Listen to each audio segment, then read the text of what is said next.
Sorry, just waiting on some slides here. Well, we'll get started without that anyways. So first, it's an absolute pleasure to be here at Latitude 59 and to be in Estonia, a country that really fundamentally, for a lot of reasons, but predominantly the tyranny of geography, realizes the importance of defense and defense tech writ large. So today I'm here to talk about something that is often overlooked when we talk about a lot of the common threats here, which is the role of venture capital, fantastic, in rebuilding the defense industrial base within Europe. More specifically, and this will be a little contrarian for some of you out there, is I'm going to argue that defense first or defense only startups outperform.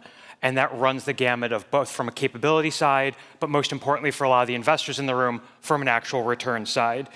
And what do I mean by defense first or defense only? I fundamentally mean those companies which either wholly or predominantly build for the defense or intelligence markets. So for the end user, is what you hear me refer to today as the warfighter. Not always the most comfortable language for some, but it is the reality. So right now, while these are really critical issues and critical companies, they're being underserved by private capital writ large. And when I say misunderstood or having issues with it, I don't want to brook any soft language. Principally, this means they've been ignored, misunderstood, or even misled in some cases by funds that say they're interested in or invest in defense, but don't. They say they maybe want back dual use, but we'll get to that in a second, but really what they really want is enterprise SaaS companies with a camouflage slide in their deck. So today, what I want to talk to you about is why that really fundamentally has to change from both a returns and a capability standpoint, and why there right now is a generational opportunity in Europe for investors and entrepreneurs with the conviction and the clarity to pursue this track.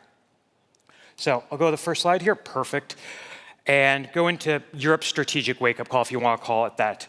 Let's start with the very basic, most obvious thing, the idea of the permanent peace or the end of history, as it's been posited by some historians, is over. We are living through the end of a 30-year illusion, if you will. For decades, Europe has fundamentally built its economy and indeed its security on the thesis that it can outsource its manufacturing to China, its energy, or at least cheap energy, to Russia, and indeed its defense to the United States. Now, the reasons behind that obviously make a lot of sense in terms of being able to reinvest that into social programs, societal buildup, and the like, but now the dividends, or opposite, if you will, are coming due. And now for some, 2014, with the first Russian invasion of Ukraine, cracked this illusion. For others, it was 2020, or 2022 with the second Russian invasion. Now, for 2025, with the advent of a lot of different trends I'm going to dive into today, for most, that has been completely shattered. So while Russia's ratcheting up their attacks, both kinetic and otherwise, from the invasion of Ukraine to gray zone conflict and cyber attacks, the US administration has taken moves to reorient towards the Pacific, and this isn't like 2012 when the pivot never really happened. It is firmly entrenched and happening from the US administration, as well as a more realpolitik view of the market. And China increasingly hostile, both just not to its neighbors, but just in a softer form of wolf warrior diplomacy. Europe, and when I say Europe, I mean both the European Union and countries like the United Kingdom and Switzerland are increasingly at risk of irrelevance going forward. And so, however, many of our institutions, including venture, are still catching up. You still have, despite all of this, European investors, due to a range of concerns, being uncomfortable touching defense. Now, this includes ESG concerns, even moral discomfort for historical reasons or otherwise, or simply a lack of familiarity with the buyers and key stakeholders within defense. But really, here's the truth, folks. We're past a point where that is even tenable anymore, and defense is no longer an optional thing for specialists like myself to go into. It is an imperative. Every democracy these days is a target. I referenced Russia and China as both soft power and hard power efforts, so to speak. Cyber attacks, drone swarms, massive disinformation campaigns, deep fakes, threats of orbital attacks, and yes, kinetic invasion are no longer dystopian or science fiction. They're very real parts of our day-to-day lives. And as I wrote for CEPA, the Center for European Policy Analysis, a transatlantic think tank, back in 2020 and then again in 2022, the battlefield has to expand, and our ability to operate in it, and that means across all 5 warfighting domains and in our civil society, has to change with it. Now, one thing I like to say is that you may not care about geopolitics, but geopolitics cares about you. And what that means at the end is we have to understand that technology investing, no matter what your background or persuasion, is no longer immune from these broader geopolitical concerns. Now, traditionally, a lot of this for deterring conflict and future-proofing society was, again, left or outsourced to militaries only or to foreign partners. And now it's a security imperative. It is, however, on the plus side for the investors in the room, the biggest investment opportunity in a generation. So as I touched on earlier, for the past 35 years, this macroeconomic environment and technology investment landscape have been shaped by the West effectively winning the Cold War. Global security was underwritten by the West defense tech, but also financial controls. And this allowed Western societies to reduce defense budgets, expand social programs, and outsource manufacturing, all under a US security umbrella. But again, that era is over. The US and the West writ large no longer hold a clear technological advantage, and adversaries have spent decades, especially during the global war on terror, undermining our ability to act as well as our societies to function. And while creating different asymmetric advantages, not to mirror our strengths like was done in the Cold War, say tank for a tank or system for a system, but to create asymmetric advantage against our multi-mission bespoke platforms. Now I'm going to get to this next line, it's really critical here, which is governments have been scrambling to respond. If you'll go back with me to 1991, government R&D in the West and private sector R&D in the West were roughly on parity, so dollar for dollar, euro for euro, as it later became. By 2010, that was almost 3x. As of last year, that's over 10x private sector R&D spend to government R&D spend. So what does that effectively mean? Governments, including ministries and departments of defense, are no longer the 800-pound gorilla in the room. They can't dictate trends and big R requirements and develop of technology from inception. They have to get into it at the start, but also know they're competing against much more lucrative, more flexible commercial sectors. And make no doubt about it, it is a contest. Now, where we've seen things kind of develop over time, China's been able to take an advantage through a command economy and now leads the world in a lot of research areas and critical technologies. Western production, however, is vulnerable as it has traditionally been optimized for a globalized world of high-value design, not resilience. So here's where we start dividing the West a little bit. So when we talk about the US, for all its ills, and I know odd coming from me with an American accent up here, but it still has the institutions that have long trends of preventing institutional or strategic surprise. So everyone in the room will probably be familiar with DARPA, which has been around since the 1960s, has an annual $4.6 billion budget that is open, that's a greater budget that is not always discussed in depth, and as well as the Strategic Capabilities Office, which people will be less familiar with, but handles more later stage TRL technologies. These organizations exist to predict what's going to come next and prevent that strategic surprise. There are no pan-European institutions that mirror this capability, even in part, and there are none on the horizon. And as that US pivot to Asia continues to happen, the Pacific particularly, with regards to China as its pacing threat, that trend is only going to need to accelerate, and the defense tech will continue to diverge between what Europe needs and has access to and what the US is prioritizing. And this problem will not solve itself. We need European solutions to develop European capabilities, and most importantly, for a lot of folks in this room, European capital to build it. Now, here's where I'll get a bit more controversial. Let's talk about kind of the elephant in the room, dual use. When we talk about the US, there are a lot of funds and investors, as well as companies that may call themselves defense or dual use. It's effectively the same in many cases. And you've all probably heard this phrase. It sounds reasonable on its surface. Dual use, you build for both commercial and government markets, you take advantage of both market sizes, AI, autonomy, advanced materials, quantum, all of these are dual use theoretically. In Europe specifically, especially over the last 5 years that I've been investing in this area after leaving the States again, dual use is often more defense washing. It is my company sold a widget once upon a time to its respective ministry or Department of Defense, thus go with God, you are now dual use. In practice, it allows investors and companies to jump on the defense bandwagon without really having to make any hard decisions. And increasingly, startups and traditionally also have been encouraged to build for commercial markets. So we'll get to this slide here, there we are. And what happens there is you have investors saying, hey, you treat defense as a hedge. You get to defense eventually. Yeah, they have long sales cycles, so build for commercial first, and maybe you can sell to primes or other DODs or ministries of defense as you go on. But here's the problem. As you can see up here, defense isn't an add-on. It's a domain with unique users, needs, and constraints. If you're building for defense, you can't do it as a side concern. You can't just pivot in. You need access to end users. You need to understand ConOps. You need to survive long procurement timelines and integrate as well with legacy systems as part of broader modernization efforts. In the US, that's called warfighter fit. It does not exist right now in Europe. And so when dual-use startups fail to win defense contracts, it's not because the tech isn't good. It's because they don't have the right experience or indeed the right investors to navigate the domain. And so when defense-first founders are passed over, either be for investment reasons I've outlined before, or because it's their product or maybe their customer base, it's not risk management for the private capital in the room, it's cowardice.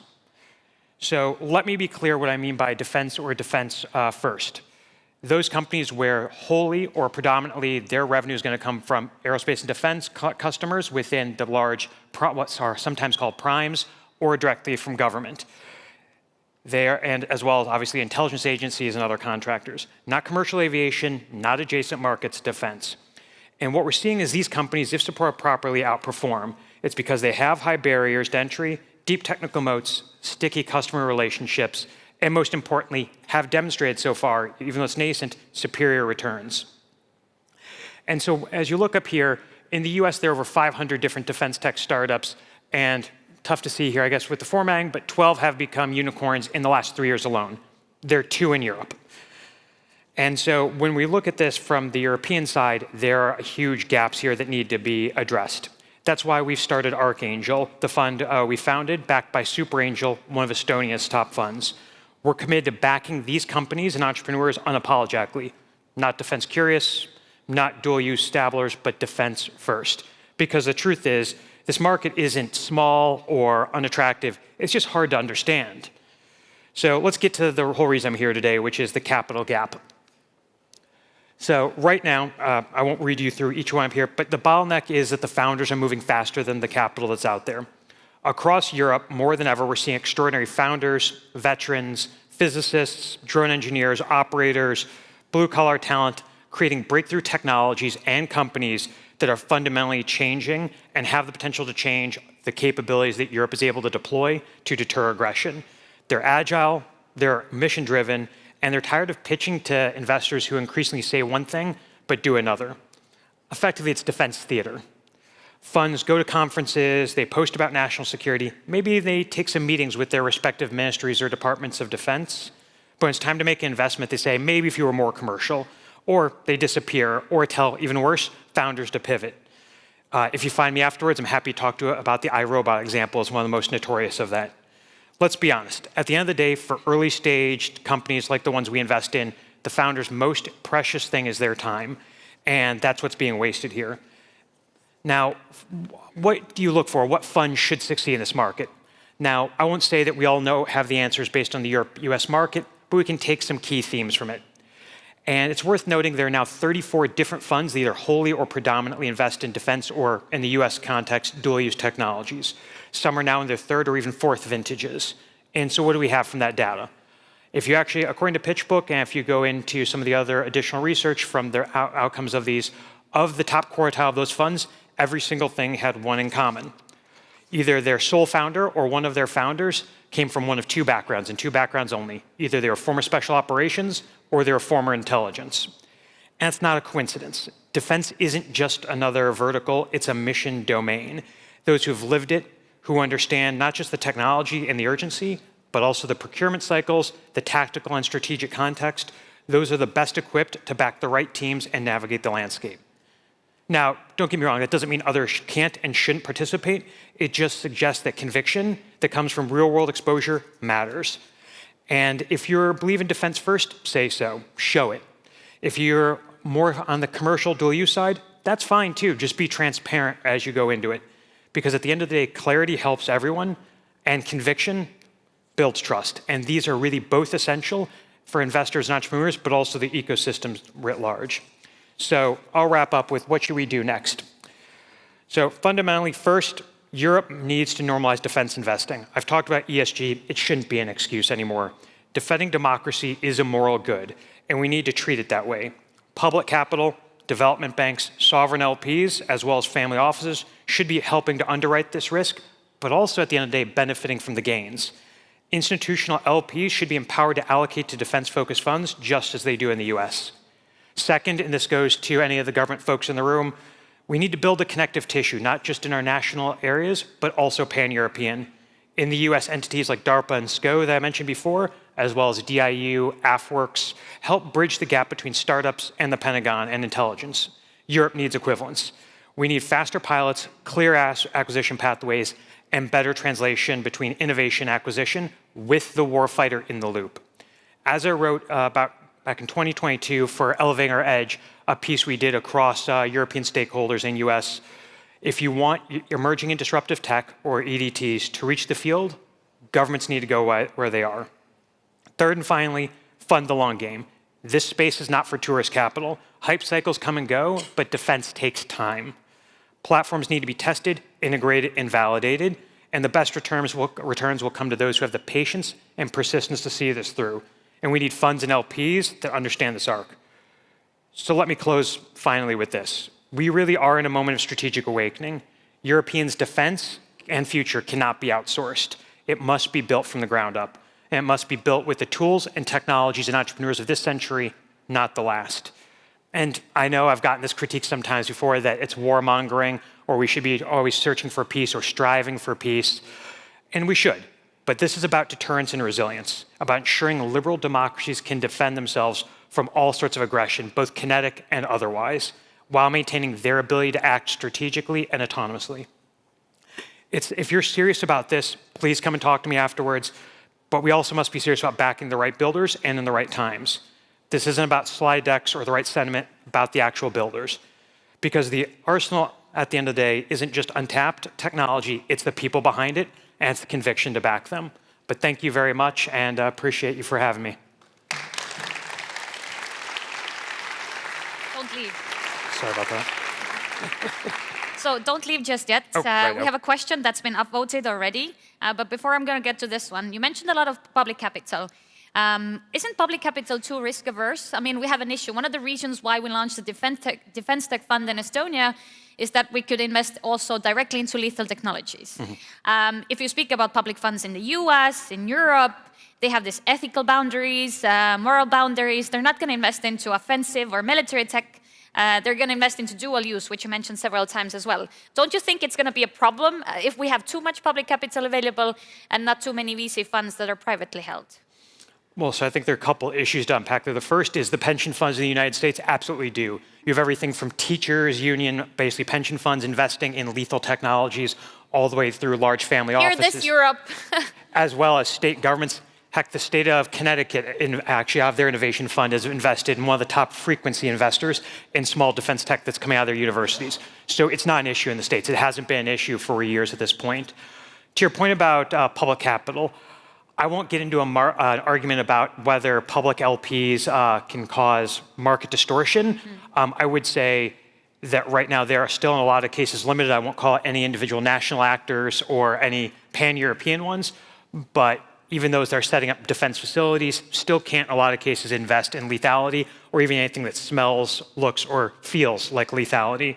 Because one thing I do want to dovetail on here is the whole idea of this, for me, when I say defense tech, I gave you my long-winded example. It's about two things. Are you making your people or your warfighter more resilient, or are you making your warfighter more lethal? Full stop. There's nothing else, folks. And it's not always kinetics that are doing that. It's helping targeting. It's helping protect those warfighters when we're out there. But at the end of the day, you can't have one without the other. They all enable the joint targeting cycle. They all enable the kill chain. And when it does come to private capital being involved, yes, we absolutely need more of that, both at the early stage who are willing to take the bets like ourselves and other co-investors that we have across the continent. Few and far between right now, definitely not the 34 the US has by any means. But you do need public sources to come in there because of really just where the situation of the fund and funds environment is in Europe. True. Thank you so much. And now prepare yourself you have to give a 60-second pitch, okay? You haven't seen the question, Okay. But breathe. The question goes, if EU defense is the untapped arsenal for venture capital, what's the biggest myth holding investors back? If you have a 60-second pitch, if you had to pitch it in 60 seconds to a skeptical VC over coffee, what would you say? What is holding us back? Go. Hey, Jacob, it's a great question wherever you are. What's holding everyone back is just this inability to say that at the end of the day, we need to invest in weapons. It goes back to the same truism I just said. If you are serious about this in terms of European capabilities, you should be investing in this. But let's push that argument to the side.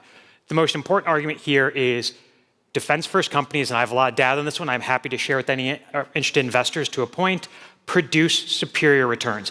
Even if you couldn't care less if Europe exists tomorrow in whatever state it's in, and you are beholden to your LPs, you should want to generate returns. I'm not kidding. This is a once-in-a-generation opportunity.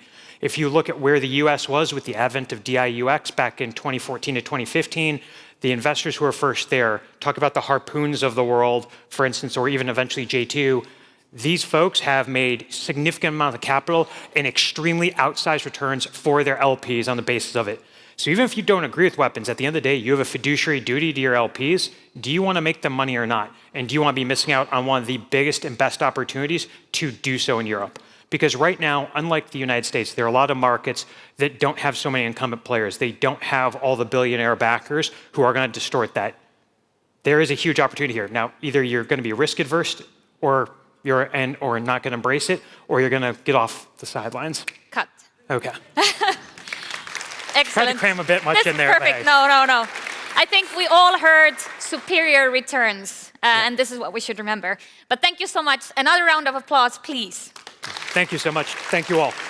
Thank you. Is that up there? Yeah.